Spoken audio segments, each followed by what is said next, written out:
Nessa última semana saiu uma reportagem que foi a mais fajuta, mais mentirosa e mais manipuladora que eu lembro de ter visto aí nos últimos tempos. Foi divulgada pela Folha de São Paulo, depois eu vou falar quem que assina essa reportagem. Mas o título dela é o seguinte: PMs ajudaram a livrar ex-presidente do Tribunal de Justiça de São Paulo de apuração sobre acidente. Resumindo a história aqui, o desembargador do Tribunal de Justiça do Estado de São Paulo, chamado Ivan Sartori, acabou colidindo com uma motocicleta Honda Bis. E a menina caiu da moto, se lesionou, foi socorrida e a menina não quis representar contra ele, não rolou processo nenhum e encerrou o caso. Foi isso, resumidamente, o que aconteceu.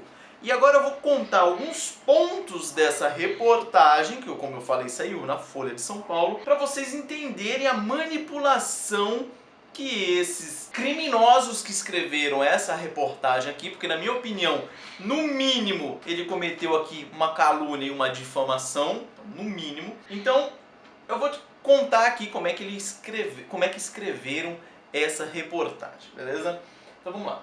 O fato foi dia 22 de novembro de 2012. Beleza. Eles vão falando: ao mudar de faixa, o desembargador que estava no seu veículo atropelou, veja o termo que eles usaram, atropelou a moto Honda Bis guiada por Joelma. Lembrando que ele meteu um atropelamento aqui. É muito mais grave. Se você for ler e ver a palavra atropelamento, você já imagina o quê? Veículo e pessoa. Como é que se atropela uma moto? Ele já coloca malandrosamente esse termo. Por quê? Veículo com outro veículo é colisão, é choque, é abalroamento, é qualquer outra coisa, menos atropelamento. Continuando, a motocicleta ficou destruída, vírgula, com perda total. Então ele dá essa ênfase à perda total da moto. Beleza, eu tive acesso aqui à resolução 362 de 2010 do CONTRAN. No anexo 2, ele traz um relatório de avarias que é preenchido pela Polícia Militar quando na ocasião de acidente de trânsito, tanto com vítima quanto sem vítimas. Então, olha lá. Relatório de avaria para classificação de danos para motocicletas, motonetas, ciclomotores e demais veículos assemelhados. Artigo 2º vai dizer o seguinte, da resolução 362. Concomitantemente, ou seja, ao mesmo tempo, à lavratura do boletim de ocorrência, a autoridade de trânsito ou seu agente deve avaliar o dano sofrido pelo veículo no acidente, enquadrando em uma das categorias a seguir e assinalar o respectivo campo no relatório de avarias, constante em cada um dos anexos mencionados no artigo anterior. 1. Dano de pequena monta, dano de média monta e dano de grande monta. No próprio anexo ele vai trazer o procedimento para registro e classificação do dano em motocicletas e veículos assemelhados. Então esse relatório de avarias são várias pontuações, então você vai assinalando lá. Dano do guidão, tantos pontos. No dano na roda, tantos pontos. No garfo, tantos pontos. E aí na somatória ele pode dar pequena, grande ou média monta. E aí, para ser categorizado como grande monta, basta ter 3 danos estruturais na motocicleta e aí ele já vai ser considerado, independente do somatório de pontos, já será considerado grande monta. Então, eu coloquei aqui como exemplo o que será considerado dano estrutural da motocicleta. Componentes estruturais: coluna de direção e mesa superior e inferior, amortecedor dianteiro, chassis, garfo traseiro, deformações, desalinhamentos, rompimentos. Então, você que já teve moto ou não tem moto, imagina uma moto aí.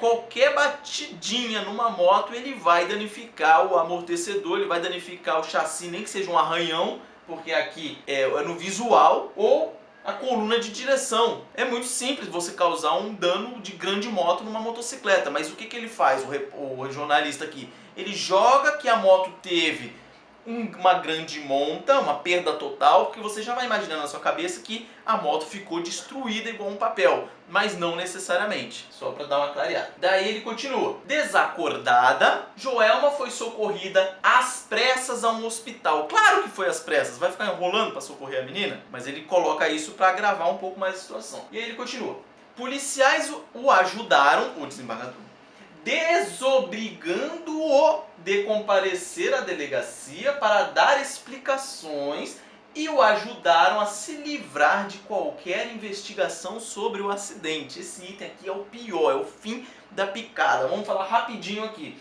Artigo 5º inciso 61 da Constituição Federal. Ninguém será preso senão em flagrante delito ou por ordem escrita e fundamentada de autoridade judiciária competente. É o caso? Os policiais flagraram ele praticando o crime? Provavelmente não. Então, primeiro, para começar assim, já não seria preso. Mas, vamos continuar. Artigo 33 da Lei Orgânica da Magistratura. Preste atenção, vai dizer o seguinte: são prerrogativas do magistrado, inciso 2, não ser preso senão por ordem escrita do tribunal ou do órgão especial competente para o julgamento, salvo em flagrante de crime inafiançável. Se fosse o caso nesse acidente, é crime inafiançável, lesão corporal culposa? Não. Então, segundo motivo para ele não ter sido conduzido para a delegacia. Lei 9.099 de 95, Lei dos Crimes de Menor Potencial Ofensivo, vai dizer no artigo 69, parágrafo único: ao autor do fato que for imediatamente encaminhado ao juizado ou assumir o compromisso de a ele comparecer, não se imporá prisão em flagrante, nem se exigirá fiança. Ou seja, até agora, não importa se ele é o presidente do Tribunal de Justiça ou se ele é qualquer um. Poderia ter sido qualquer pessoa que não seria conduzida à delegacia, certo? Vamos lá. Código de Processo Penal, artigo 24. Nos crimes de ação pública, esta será promovida por denúncia do Ministério Público, mas dependerá, quando a lei o exigir, de representação do ofendido. O crime de lesão corporal culposa, ele é um crime de ação penal pública condicionada à representação, ou seja, se não houver representação da vítima, nem começará a ação penal nesse caso aqui. Beleza, e continuando na Lei 9.099, artigo 88, vai dizer o seguinte: dependerá de representação a ação penal relativa aos crimes de lesões corporais leves e lesões culposas. Beleza? Vai captando aí. Esse caso aqui do exemplo aqui do acidente, depois vocês vão ver lá embaixo que isso aqui foi lesão leve. Mas acompanha o raciocínio aí. Código Penal, artigo 103. O ofendido decai do direito de queixa ou de representação se não o exerce dentro do prazo de 6 meses, contado do dia em que veio a saber quem é o autor do crime. Beleza? Código de Processo Penal, artigo 5º, parágrafo 4º. O inquérito nos crimes em que a ação pública depender de representação, que é o caso, não poderá sem ela ser iniciado. Beleza? Até aqui tranquilo, né? Lei de Introdução às Normas do Direito Brasileiro, artigo 3º. Ninguém se excusa de cumprir a lei alegando que não a conhece. Artigo 303 do Código de Trânsito Brasileiro. Praticar lesão corporal culposa na direção de veículo automotor.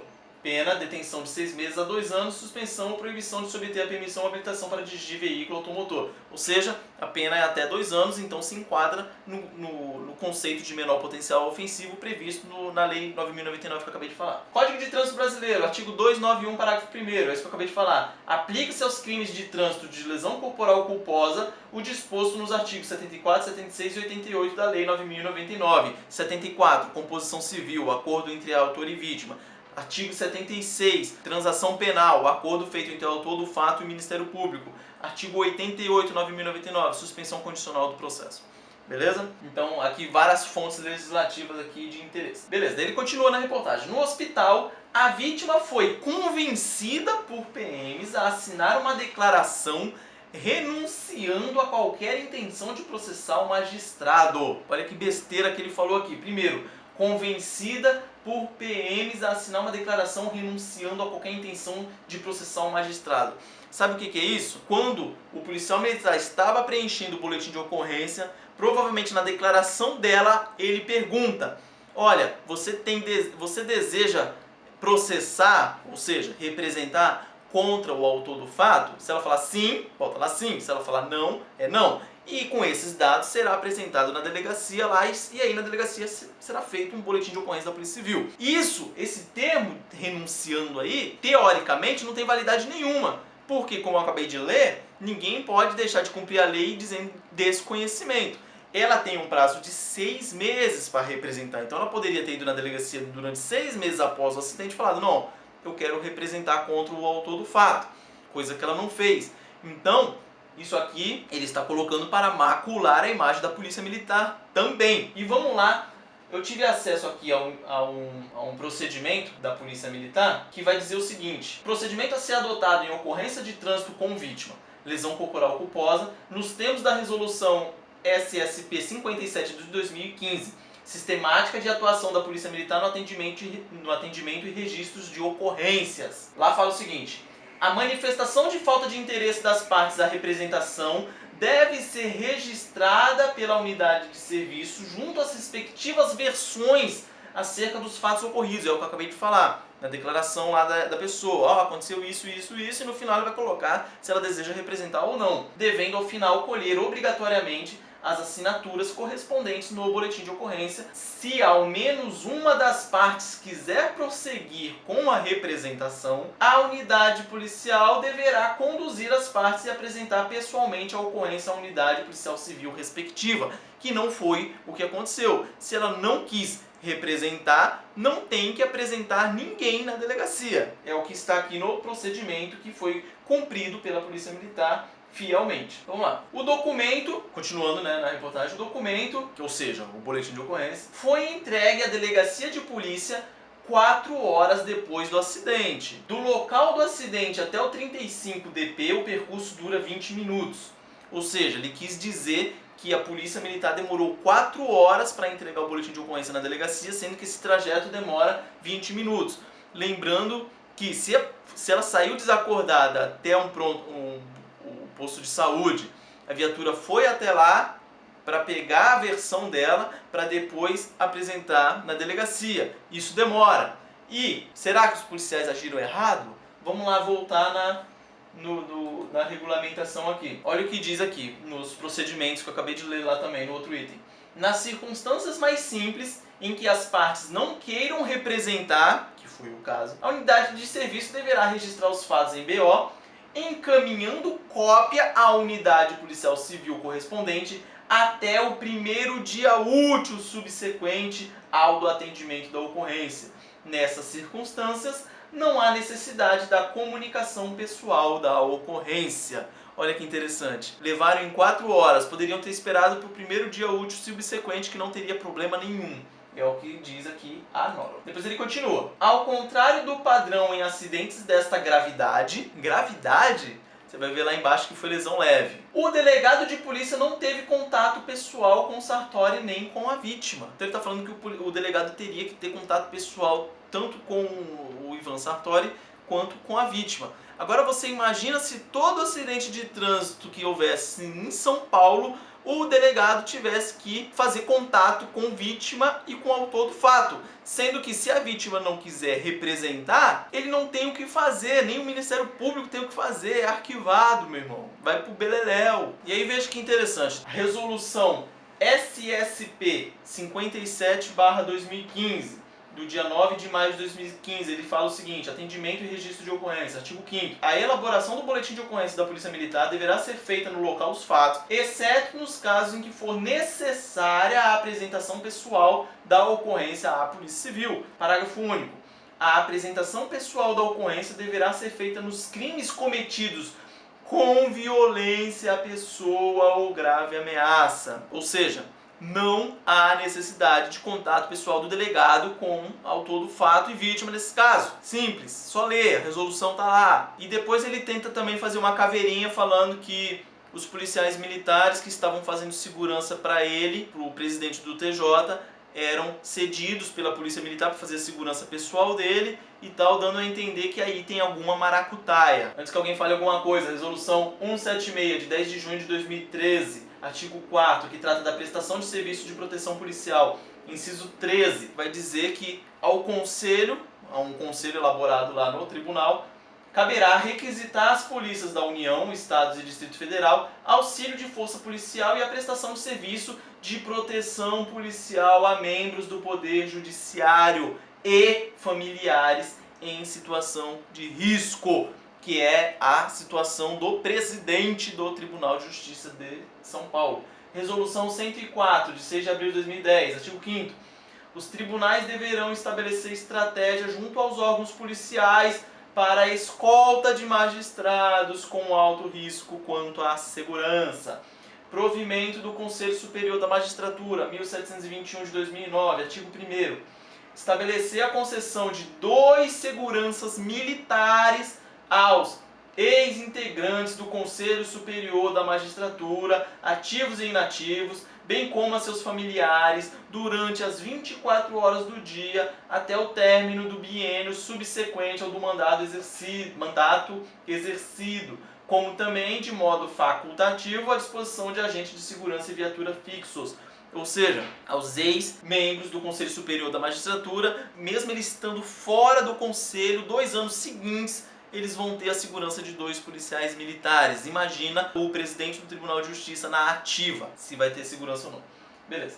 E aí a reportagem continua, daí ele emenda no caso da Operação Carandiru. O desembargador Ivan Sartori é aquele que compunha o colegiado que nas últimas semanas acabou anulando o júri dos policiais envolvidos na Operação Carandiru, e aí anularam o júri e agora vai haver outro. O Ivan Sartori foi o que votou pela absolvição dos policiais, dizendo que eles agiram em legítima defesa. E os outros 2 desembargadores pediram a anulação do julgamento, dizendo que o júri votou contra os autos. Beleza. Então, logo na sequência, a mídia bombardeou, massacrou o desembargador Ivan Sartori. E aí o que ele fez? Ele postou na rede social dele no Facebook que deu a entender, né, ficou subentendido, que alguns setores da mídia recebem ou são financiados por dinheiro do crime organizado. Que isso não... Só essa pessoa sendo muito inocente ou burra para não ver que isso existe. Então ele falou isso na sua rede social. E isso afetou o ego de vários jornalistas, vários repórteres. E por isso que fizeram essa reportagem tentando macular a imagem dele e da polícia militar no embalo, certo? Então, ele emenda no caso da Operação Carandiru. E aí ele fala: após o julgamento, a Folha revelou a relação próxima do magistrado com a polícia militar. Quando era presidente do TJ, ele era escoltado por PMs, que é o que eu acabei de falar agora anterior, e foi homenageado 5 vezes pela corporação. Lógico, nada mais justo do que um desembargador exemplar sendo homenageado por uma instituição policial militar exemplar.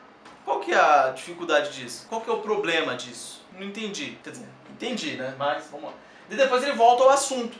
Ele falou assim: de acordo com o presidente da Comissão de Direito Viário da OAB, Maurício Januzzi, nenhum motorista responsável por acidente de trânsito com vítima está desobrigado a comparecer à delegacia, a não ser que também esteja no hospital ferido. Então a pessoa que é presidente da Comissão de Direito Viário da OAB não saber isso que eu acabei de ler aqui, é porque o cara precisa estudar de novo, no mínimo. Porque ó, olha o tanto de informação legislativa que eu passei aqui. O cara não sabe isso, que não se apresenta, né, o autor do fato e a vítima, nesse caso aqui, de lesão leve, acidente de trânsito. Então, coitado, né? Mas beleza. Vamos lá. E ele continua. Por meses, esse acidente ficou desconhecido, até mesmo de outros desembargadores do TJ, que depois cobraram explicações de Sartori. Primeiro, o que os outros têm a ver que você desenvolveu com acidente de trânsito ou não? Não tem nada a ver. E depois cobraram explicações. Como assim cobraram explicações?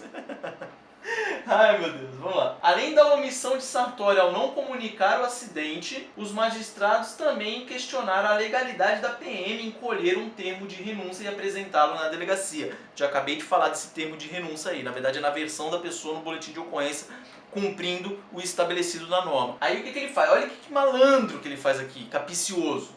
Ele coloca assim: segundo o voto de desembargador Damião Kogan, reproduzido em processo, ou seja, não é desse caso, mas ele coloca como se fosse desse caso, entendeu? O desembargador ele deu um voto em outro caso e aí ele fala como se fosse desse.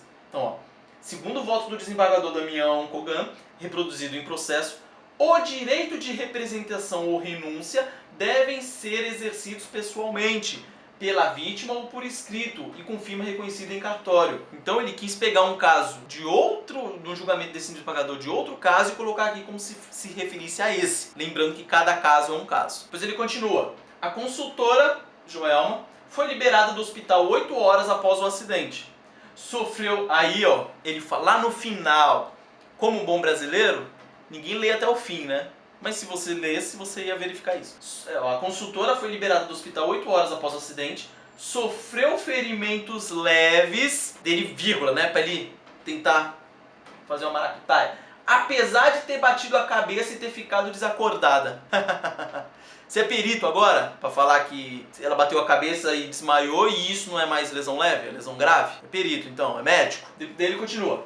Ela morreu há 3 meses de câncer, agora, 2016. O irmão dela, que é motorista, relatou à Folha que ela contou pra ele, na época do acidente, que o Ivan Sartori não deu certo e acabou fechando a moto dela. Isso é a versão dela, ele tem a versão dele. Segundo esse irmão, guarda-costas do desembargador, olha que detalhe importante agora, ficou com Joelma todo o tempo em que ela permaneceu no hospital.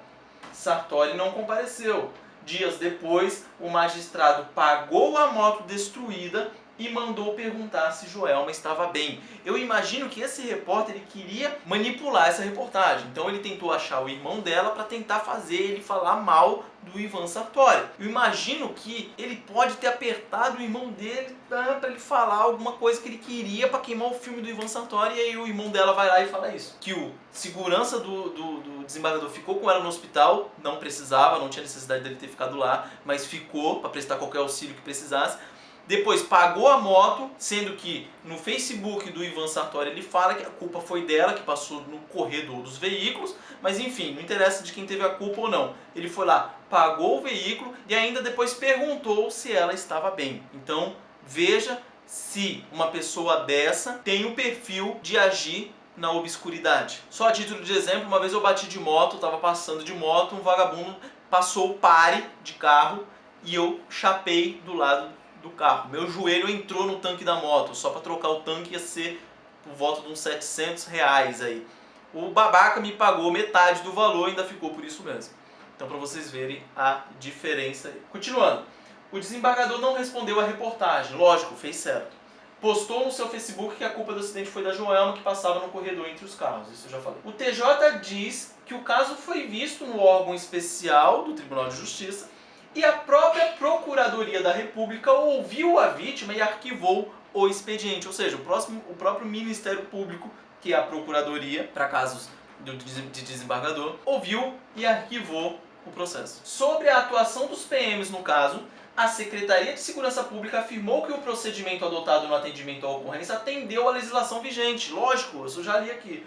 O desembargador apenas seria conduzido ao DP na hipótese de flagrante de crime inafiançável, o que não foi o caso, né? Já acabei de falar. Questionada pela reportagem, a pasta do TJ não citou qual legislação prevê tratamento diferenciado a desembargadores que se envolvam em acidentes de trânsito no horário de folga em carro particular. Eu já te falo. É a Lei Complementar 35 de 14 de março de 1979, Lei Orgânica da Magistratura. Um desembargador nada mais é do que um juiz, um magistrado que foi promovido. Ele é um magistrado, foi promovido a desembargador. Lá não faz ressalva se é acidente de trânsito, ou se é horário de folga, se é carro particular ou qualquer outra besteira dessa que você falou aqui. Lá é simples e claro. Eu estou ajudando ele aqui, porque ele não quis correr atrás para levantar as informações corretas, né? Estou dando as informações para ele. Ele queria saber onde está esse privilégio, tá lá, a Lei Complementar 35. A Folha também solicitou uma cópia de normas internas da PM que orientam a atuação dos agentes em acidentes de trânsito em vias de São Paulo. A PM não respondeu ao pedido. Eu já te informo então. Por que ela não te respondeu? Porque essas normas são, primeiro, são sigilosas. Mas, a critério de curiosidade aí, procedimento operacional padrão da PM número 03.01.01. Se você quiser, procure lá que você vai ver o procedimento que foi adotado. E aí no final da reportagem, o malandro vai lá e coloca assim, resumo da carreira de Sartori. E coloca uma linha do tempo, né? Vamos falar assim. Daí coloca assim, ó. 1979, forma-se em direito. 80, torna-se juiz. 2005, torna-se desembargador. Dezembro de 2011, 6 anos depois, eleito presidente do Tribunal de Justiça do Estado de São Paulo. 2012, dele começa a queimar o filme dele. Mantém reintegração de posse da favela do Pinheirinho em São José dos Campos, mesmo após eliminada a Justiça Federal ter suspendido medida. O juiz, meu amigo, ele tem liberdade para julgar conforme sua convicção pessoal. Ele não tem que ficar vinculado a ninguém, certo? Mas beleza, ele coloca isso aqui para querer queimar o filme. E aí ele coloca em letras garrafais uma frase que o Ivan Sartori falou na época, dizendo o seguinte: a operação da PM foi maravilhosa, de alta tecnologia, de alto gabarito. Sim, porque todo mundo lembra que aquela desocupação, aquela reintegração de posse era uma coisa zicada pra caramba, grande, complicada, e a polícia foi lá, agiu e conseguiu cumprir a ordem judicial. Pronto. E aí ele elogia a PM e ele coloca isso como um desmérito para ele. Ele continua, 2012, atropela a motociclista Joelma, mas não comparece à delegacia. Fevereiro de 2013, é condecorado pela tropa de choque da PM. Ele também tenta colocar isso como um desmérito para ele e coloca em letras garrafais: esta é a 5ª medalha que recebo da PM e isso me traz um orgulho muito grande. Ele coloca essa frase como se fosse um desmérito, como se ele tivesse um vínculo com a PM militar e com a polícia militar, e por isso que a polícia passou um pano para ele nesse acidente de trânsito, coisa que a gente viu aqui que não é verdade. 2013, tenta a reeleição para a presidência do TJ, o que é proibido por lei. CMJ barra candidatura e Sartori desiste. Pronto, nada a ver. Setembro de 2016, preside sessão do TJ que anulou a condenação de PMs pelo massacre do Carandiru em 92. Bota lá em letras garrafais: não houve massacre, houve legítima defesa. E quem assina essa reportagem é o Rogério Pagnan e Leandro Machado.